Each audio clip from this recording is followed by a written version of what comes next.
ನಮಸ್ತೆ ಸ್ನೇಹಿತರೆ, ನಾನು ನಿಮ್ಮ ಸಂತೋಷ್.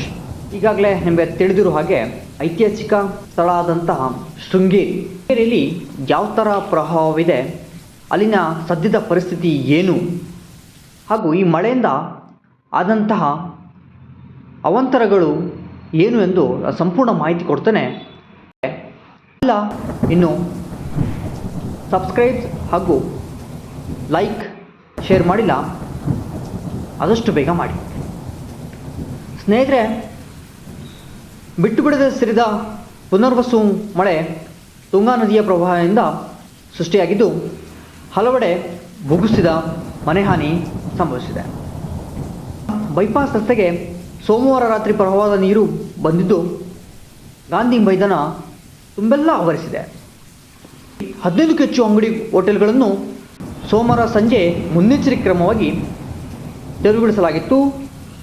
ಶ್ರೀ ಶಾರದಾ ಪೀಠದ ಭೋಜನ ಶಾಲೆಯ ಕೆಳ ಅಂತಸ್ತಿಗೆ ತುಂಗಾ ನದಿಯ ಪ್ರವಾಹದ ನೀರು ನುಗ್ಗಿದ್ದು ಶ್ರೀಮಠದಿಂದ ನರಸಿಂಹವನಕ್ಕೆ ತೆರಳುವ ಕಾಲು ರಸ್ತೆ ಸಹ ಬಂದಾಗಿದೆ.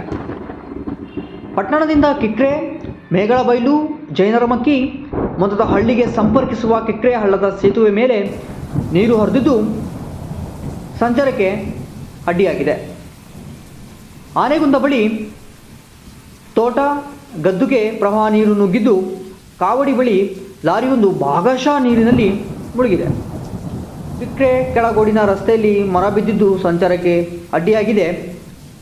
ಪಟ್ಟಣದ ಹೊರವಲಯದ ಕುಮಾರ್ ಎಂಬುವರ ಮನೆ ಎದುರು ರಾಷ್ಟ್ರೀಯ ಹೆದ್ದಾರಿ ಒಂದು ಹಾದು ಹೋಗ್ತದೆ.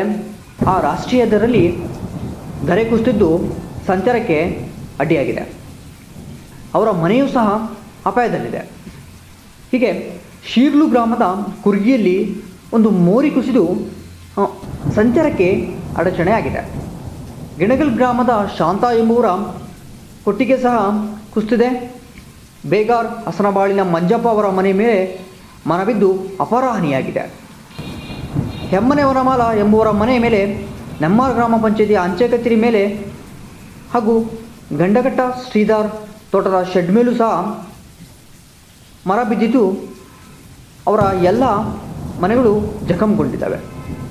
ಹೀಗೆ ತಾಲೂಕಿನ ಗ್ರಾಮೀಣ ಭಾಗದಲ್ಲಿ ಹಲವು ವಿದ್ಯುತ್ ಕಂಬಗಳು ಧರೆಗುರುಳಿದ್ದು ಬಹುತೇಕ ಗ್ರಾಮೀಣ ಪ್ರದೇಶದಲ್ಲಿ ಈಗಲೂ ಸಹ ಕತ್ತಲಾಗಿದ್ದು ಈ ಒಂದು ಘೋರ ಸಮಸ್ಯೆಯನ್ನು ಅನುಭವಿಸುತ್ತಿದ್ದಾರೆ.